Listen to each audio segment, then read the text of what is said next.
First up is Coach Victor Cabral. I get it? Got it. Good. Outside linebackers coach. Coach for questions for Coach, Greg? So Victor, start with Spears, Tyron and Ty. Give us a little analysis on how they're doing. They've had a really, really good camp. They've really progressed a lot in the pass rushing ability. Their summers were great. The thing that I really respect and love about those two is how much they compete against each other, and in a great way. I think that's what we're always trying to hunt, are guys that are trying to be alphas, and both those guys have that characteristic about them, and they come out and they compete every day. And I'm talking about from basic get-offs to how many sacks they had that day, and to everything in the meeting room, and it's a lot of fun. So they've really progressed really nicely and been able to take things that we've learned in the classroom to the practice field, and can't wait to see them cut it loose on the 31st. So behind them, what do the guys look like? Are you confident somebody could play there if you need them, or is that still a work in progress? Yeah, well, it's always a work in progress, but we moved Tor Simmons over full-time basis with the Spurs, and he's really been fantastic. He's really earned the trust of his teammates and of me and the coaches and all that. So I'm really excited about him and the way he's progressed. He's he's been here for a while, and he's shown some things that he hadn't shown before, and really excited about him moving forward into this season. But yeah, he's going to be able to get us a bunch of reps this year, and then we've got true freshman Obi who's still got some ways to go learning wise, but he's got a great motor and he's got a great skill set. He just has to go through the learning curves of being a freshman. And Fisher, I guess, is there too, but hurt? Yeah, Fisher's still recovering, and he's on great track.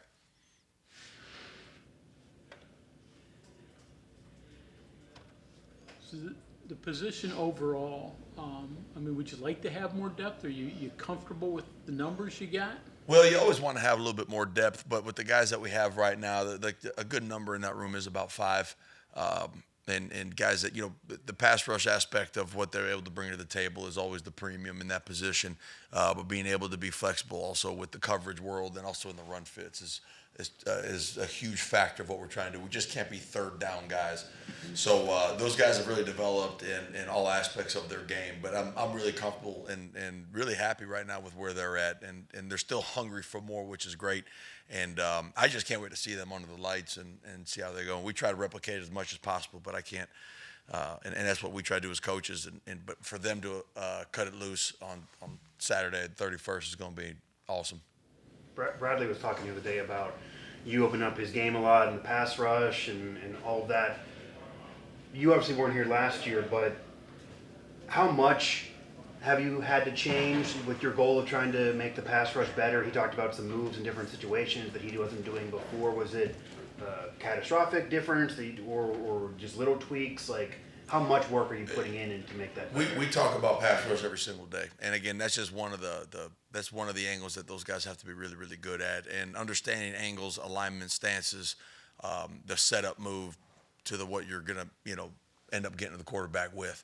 And I've always said that the true definition of team defense is versus the pass, because everyone has to do their job. Against the run, sometimes you can call a certain call to get in there. You can sometimes accidentally fall into a great tackle, but really, you need the great work of the back end.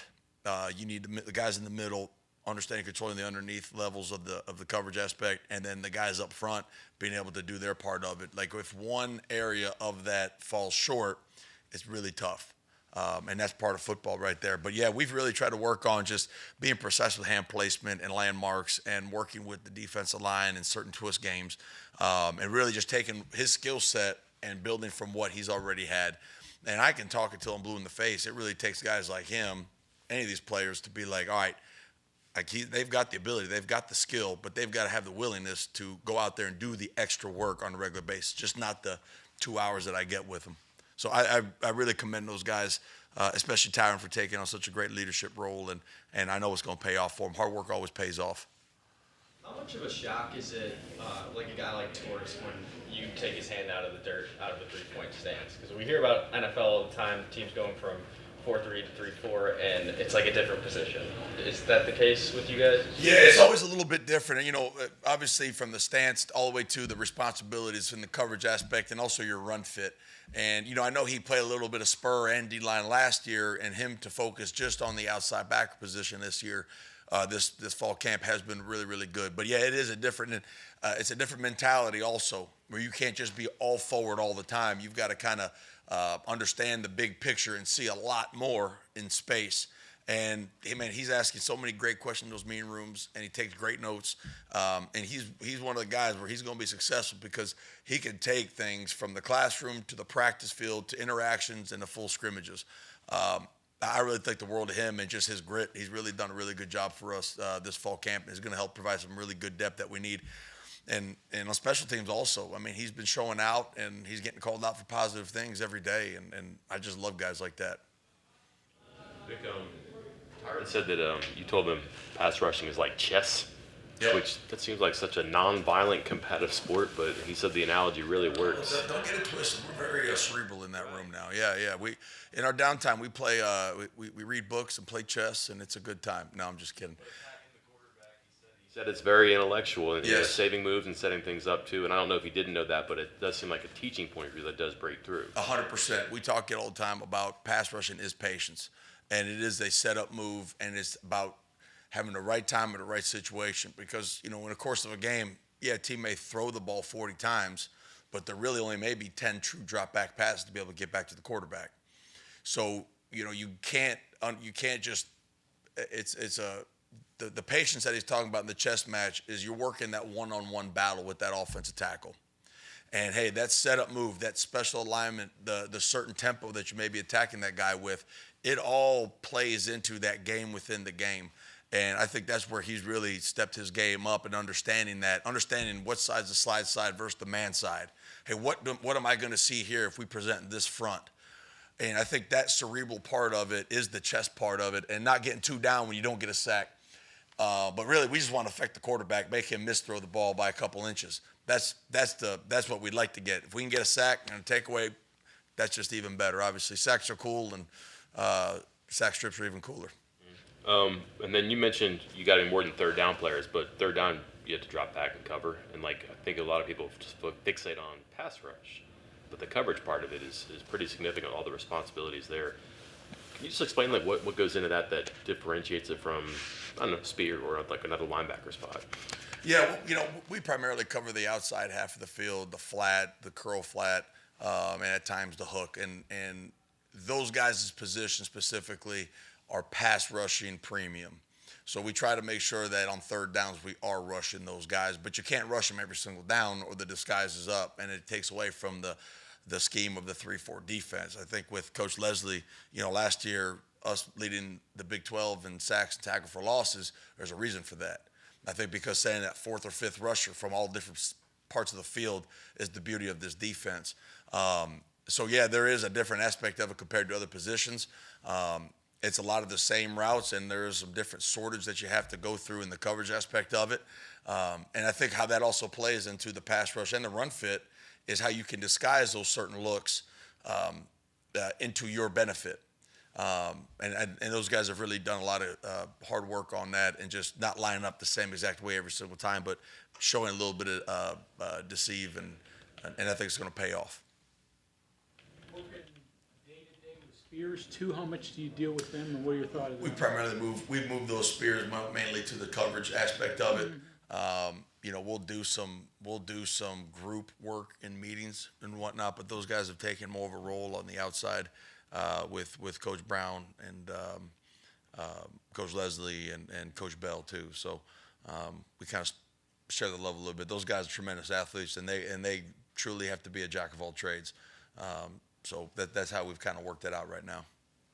When you're coaching with your individual players and one-on-one and describing what you want, especially those pass rush moves, there's a lot of sound effects. It's kind of like an old Batman video. Yeah. Where do all those come from? I mean, do they just roll out? Did you have a coach that used those? Yeah, I don't know. I mean, we make a lot of sound effects. There's no doubt about it. We try to compare ourselves to the tennis players of the world. when they're serving the ball. They're trying to really get after it. I don't know. I think it feels good too, get out there and scream a little bit from a coach aspect also. They're just, I don't know. That's a great point because there are a lot of sound effects and some guys have different cadences than others. Like Obi, I feel like he's going to go through he's going to hyperventilate almost sometimes. I'm like, you got to slow down a little bit. But yeah, those guys give everything they got every day. And it's a lot of fun to be working with those guys. And sometimes I get in there and mix it up with them too. I got some bruises. That's why I always wear long sleeves because I got to cover up the bruises nowadays. But yeah, it's a fun time and they exert all effort. Like you can't practice in slow motion, especially at that position, really any position on the field. And so whatever comes out of their bodies, that's, we'll have to cut the mic. We'll have to go off the mic on some of the things I don't like for them to say, but it's a good time. They got a lot of personality and they're giving tremendous effort, which is all we're looking for. Is all that personality and the sound effects part of trying to keep up the aggressiveness when you can't actually obviously hit Green and Nico, and you can't be the same aggressiveness as you would in the game, I'd imagine. Is that Those guys, I like them celebrating a little bit after positive plays. I want them to show personality. I want them, being loose and having fun. It's the greatest game ever, and they get to play it at the greatest place in the country, man. They have a lot to be happy about and a lot to play for. But yeah, we got to stay away from the quarterbacks. Obviously, there's no doubt about it. So that's why, again, I take some of the beatings on that, and my assistant, Bucky, we take some beatings on that because someone's got to replicate the quarterback. Tyron actually mentioned that there was one time where I guess he hit you and you were like, hit me harder. So, like, you have that mentality, I guess. Look, we can't be telling all the dang secrets in the room. But, yeah, I like getting some pads on with them because I want to feel them, and criticize or critique. If I'm not feeling it, like, Wyatt ain't going to feel it. You know what I'm saying? Like they got to bring it and try to. Sometimes they go a little overboard, knock me off, and I complain to them about my insurance and the coverage that I don't receive. But no, we have a good time, and I think that's part of it. I think you have to have some brute force. You have to have brute force in every position, and you have to be a guy that can set the edge and also go against probably the best offensive lineman of any offense in the country. And so we got to be prepared for all those different things. But yeah, I try to be hands-on with those guys, and I always tell them if I'm not going to make them do anything I haven't done or willing to do with them. So we get after it. You went against Ty last year, I know, when you were at App State. So has Yep. it been what you thought from the spring to now? And Yeah, I've known Ty since he was in high school. We recruited him when I was actually at Georgia Southern, and so I've known him for a long time. And we've got a couple DSGB jokes that's down south Georgia boy jokes that we like to talk about. Some of the guys from up here, but where Ty's from, Colquitt down in Moultrie, Colquitt County is like one of the premier powerhouses in all of high school football. And I love when some guys sometimes complain about it being hot up here, and I'm like Ty, tell them. And they're like, he's like, shoot, they have no idea, coach, and it's different. And I've known Ty for a long time, and just I knew. When I got on board here and I saw that they had signed Ty, I knew exactly what we were getting. And yeah, I know Trey, his former coach at East Tennessee, who was at Gardner Webb, and he called me. He was one of the first guys to come. He goes, I can't wait for you to get your hands on Ty and see what he's able to do because we absolutely love them. And it's great. He's smiling from ear to ear every single day, and I can't wait to watch him go because he puts a lot of work into it every single day in every aspect of this program. He's fully bought in, and that's great to see, especially as a transfer. He's all in. Guys like Ty and TJ, is it dealing with the size? Is that the biggest thing, making that jump up to that? And how do you coach that? Yeah, I think that is one of the bigger, the biggest, moments is when you see the sizes of those guys. But, guys like Ty and TJ that are, quote, undersized, those guys haven't been the biggest guys their whole entire life, right? So they know how to deal with that. And, there's other guys on our team that aren't prototypical size. I mean, they're all over the place. But, man, that's one thing about football that you can't measure. I don't want to be corny or whatever, but it is the heart, man. Like, you have that in you, and to make it this far at this level and be productive, I think you got to be built a little different. I think it is a lot easier for bigger guys to do some things, but you get some dudes that are running around fast and twitchy and sudden and have been told they're too small their whole life, and you put them in a situation where they can compete at the highest level and just let them go. And it's been awesome to watch those guys, among others, that it's like, okay, they fit, they belong, they've always belonged, but just happy they're here. Important for guys like Ty and TJ, don't let them get your hands on you, right? Right. Do whatever you have to do to don't let them consume you. Is That's that where right. you coach them up? Yeah, working edges all the time and working hand violence and if they can't touch you, they can't block you, right? So that's always been the motto that we kind of head into things, especially on the defensive side of the ball and what Coach Jackson's able to do with those guys. I mean, it's constant hand violence and you look at guys' hands and that played at the highest levels. I mean, it doesn't matter. They are constantly working that hand violence because they're going against large human beings every single day. But, yeah, you cannot get consumed by running down the middle of guys' numbers, and especially if you're a little undersized. But the one thing that both those guys have is some really good arm length and really good pop when they hit you. They're very strong, powerful guys, and it shows. Like, there's been a lot of great clips of those guys really getting their hands on and creating great knockback and really shocking the mess out of guys. On the flip side, sometimes some of those small guys off the edge give big tackles trouble. Absolutely, they got to use their strengths. There's a lot of strength to having a fast, twitchy, agile guy on that edge. And some of those guys can contort their bodies in different ways, and they make some crazy things happen. And that's when you sit back as a coach and be like, well, we didn't work that, but thank God he can do that. But it's those guys that you mentioned, man, they've had really great camps and have really been called out for their motor. They're high motor guys that want to get to that football, and it's great. It's been a lot of fun. It's been a grind, but it is everywhere. It's been a work in progress, like we were talking about earlier, and but these guys come day after day, ready to work and giving it their very best. Okay, anything else for Coach? All right, thank you very much. Easy peasy.